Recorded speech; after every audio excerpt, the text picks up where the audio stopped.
Hello, नमस्कार मैत्रिणींनो, स्वागत आहे तुमचं अमिताज फॅशन या चॅनेलवरती. मी अमिता तुमचं मनापासून स्वागत करते. तर आजच्या व्हिडिओमध्ये आज सकाळीच मी कामाला सुरुवात केलेली आहे. कारण कसं होतं का सकाळी सकाळी कामाला सुरुवात केली ना, एक एक काम पण आपलं भरपूर होतं आणि एक नवी म्हणजे ऊर्जा मिळत असते आपल्याला काम करण्याची.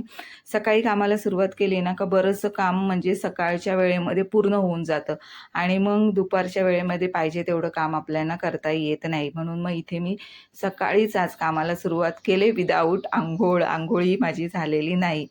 तर काय केलं मी, हे 13 ब्लाउजांची आपल्याला ऑर्डर आलेली होती आणि ते ब्लाऊज त्यांना 5 ते 6 दिवसामध्ये पाहिजे होते. तर त्याचे पहिल्यांदा सगळे मी अस्तर वगैरे आणले, जे काही अस्तर माझ्याकडे नव्हते ते अस्तर आणले आणि आज सकाळी म्हटलं का चला या ब्लाउजांना सुरुवात करूया. कारण त्यांचा मला कॉल आलेला होता आणि त्यापैकी एक ब्लाऊज मी त्यांना शिवून दिलेला होता, कारण त्यांना अर्जंटमध्ये तो पाहिजे होता. तर एक ब्लाऊज त्यांना मी शिवून दिला आहे आणि आज सकाळी 9:15 वाजलेले आहेत आणि 9:15च्या आधी मी हे 4 ब्लाऊज कट करून घेतलेले आहेत. 4ही ब्लाऊज अस्तरचे होते आणि 4ही ब्लाऊज माझे कट करून झालेले आहेत. तर जवळजवळ मी 8 वाजताच कटिंगला बसली होती, त्यामुळे 9:15 वाजेपर्यंत हे माझे कटिंग करून झालेले आहेत. आणि हा जो ब्लाऊज आहे ना, तो रात्री मी स्टिच करून ठेवला होता. स्टिच करून रात्री म्हणजे 5-5:30 ते 6 वाजेपर्यंत ही पूर्ण साडी ब्लाऊज तयार करून ठेवली होती, कारण त्यांना ती आज सकाळी पाहिजे होती. पण मी बाहेर गेल्यामुळे रात्री त्या घ्यायला आल्या नाही आणि मग त्यांना म्हटलं की आता तुम्ही सकाळी येऊन घेऊन जाऊ शकता. तर थोड्या वेळात त्या येतील आणि हा ब्लाऊज आणि साडी घेऊन जातील. तर साडीलाही फॉल बिडिंग होती आणि ब्लाऊज हा 34 साईजचा कटोरी ब्लाऊज होता आणि बॅकला गोल नेक होता, सिंपल ब्लाऊज होता. तो त्यामुळे तो लगेच आपला तयार करून ठेवला. आता थोड्या वेळात त्या येतील आणि घेऊन जातील. तर आता कसं आहे, ढगाळ वातावरण झालं आहे, थंडी तर खूप कमी झाली आहे आमच्याकडे आणि ढगाळ वातावरण असल्यामुळे, ऊन पण कमी असल्यामुळे ना असं फ्रेश वाटत नाही, दिवसभर असं कंटाळवाणं वाटतं आणि 2-3 दिवस झाले आमच्याकडे वातावरण हे असंच आहे. तर अंघोळ वगैरे उरकून घेतली, घरातली कामे उरकून घेतली आणि मग पटकन ब्लाऊज शिवायला बसली. तर यापैकी जवळजवळ माझे 3 ब्लाऊज शिवून झालेले आहेत आणि तिन्ही ब्लाऊज 34 साईजचे आहेत आणि आता जवळजवळ वाजलेले आहेत 2:45. आता मी तुम्हाला घड्याळ नाही दाखवलं आहे, पण 2:45 झालेले आहेत आणि माझे 3 ब्लाऊज कंटिन्यू ब्लाऊज शिवायला बसली, त्यामुळे हे 3 ब्लाऊज माझे शिवून झालेले आहेत.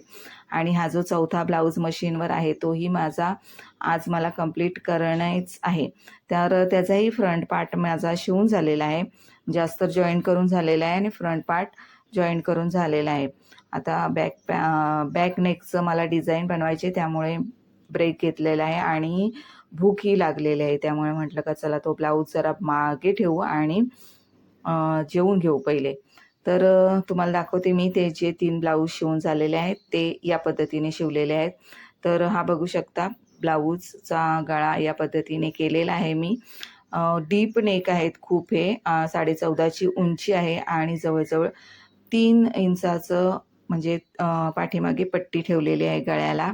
जवळजवळ हा 34 साईजचा ब्लाऊज आहे आणि या पद्धतीने गळा शिवलेला आहे.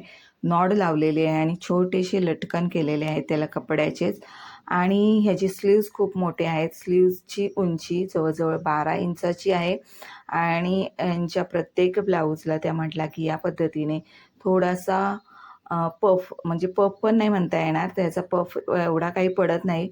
फक्त त्या म्हटल्या की मला 3 ते 4 अशा चुन्या पडतील, एवढंच बाहीला करा. तर त्यांच्या प्रत्येक ब्लाऊजला या पद्धतीने बाहीवर चुन्या घ्यायच्या आहेत आणि सगळे ब्लाऊज हे त्यांचे प्रिन्सेस कट ब्लाऊज आहेत. तर तो एक ब्लाऊज झाला. त्यानंतर हा एक ब्लाऊज माझा झालेला आहे आणि ह्या ब्लाऊजचा गळाही मी मटका गळा शिवलेला आहे आणि प्रत्येक ब्लाऊजला पायपिंग केलेली आहे. डीपमध्ये बघू शकता, हा पण खूप डीप आणि ब्रॉड गळा आहे. तर यालाही लटकन लावलेले आहेत आणि छोटेसे कपड्याचे केलेले आहेत. फ्रंटला सगळे ब्लाऊज हे प्रिन्सेस कट आहेत. तर हाही आपला ब्लाऊज शिवून झालेला आहे. त्यानंतर अजून एक हा एक ब्लाऊज होता त्यांचा, तर हा एक पूर्ण केलेला आहे. तर याचाही गळा मी पानसेपमध्ये घेतलेला आहे आणि पुढे फ्रंट आणि राऊंड नेक घेतलेला आहे. तर खूप सुंदर असे ब्लाऊज तयार झालेले आहेत. फिनिशिंग तुम्ही बघू शकता. अजून ब्लाऊजला काही इस्त्री केलेली नाही, तर या पद्धतीने हा गळा स्टिच केलेला आहे. तर खूप सुंदर असे ब्लाऊज त्यांचे तयार झालेले आहेत. तर जवळजवळ 3 ब्लाऊज माझे पूर्ण झालेले आहेत आणि चौथा ब्लाऊज मला कंप्लीट करायचाच आहे. आजचं टार्गेटच मी ठेवलेलं आहे की हे 4ही ब्लाऊज आपल्याला कंप्लीट करायचे. तर पहिल्यांदा आता जेवण करून घेते. जेवण करून झाल्यानंतर भांडी वगैरे जे आहेत ते घासून घेणार आहे. घरातली कामं उरकून थोडासा आराम करणार आहे, कारण एवढं काम झाल्यानंतर शरीर थोडंसं थकल्यासारखं वाटणारच आणि थोडासा आराम केला म्हणजे पुढचं काम करायला आपल्याला एनर्जी मिळते. म्हणून मग थोडासा आराम, एक अर्धा तास तरी मी थोडंसं जेवल्यानंतर आराम करते आणि त्यानंतर मग बाकीच्या कामाला सुरुवात करते. तर आता हा जो ब्लाऊज आहे ना, त्याचं बॅकनेकला मला डिझाईन करायची आहे. हा बॅकनेकला बोट नेक आहे आणि त्याला पाठीमागे डिझाईन करायची आहे. तर ह्याचाही व्हिडिओ आपल्या चॅनलवर येईल आणि अजूनही तुम्ही चॅनल आपल्या सबस्क्राईब नसेल केलं तर नक्की जाऊन सबस्क्राईब करा. बेल आयकॉनचं बटन दाबा, म्हणजे काय होईल का आपल्या ज्या काही व्हिडिओ आहेत त्या तुमच्यापर्यंत पोहोचेल आणि तुम्हाला बघायला मिळतील. तर आता की नाही खूप भूक लागलेली आहे. आता पहिले जेवण करून घेते आणि त्यानंतर मग भेटू आपण पुढच्या नेक्स्ट व्हिडिओमध्ये. तोपर्यंत तुम्ही तुमची काळजी घ्या. व्हिडिओ बघत चला, व्हिडिओ शेअर करा, कमेंट करा आणि व्हिडिओ आवडत असल्यास जास्तीत जास्त लाईक करत चला. तर चला, बाय बाय, काळजी घ्या आणि चॅनेलला सबस्क्राईब करा. बरेच जण चॅनेलवर येतात, व्हिडिओ बघतात, पण सबस्क्राईब करत नाही. सबस्क्राईब करायला पैसे लागत नाही. तर प्लीज चॅनेलला सपोर्ट करा आणि चॅनेलला सबस्क्राईब करत चला.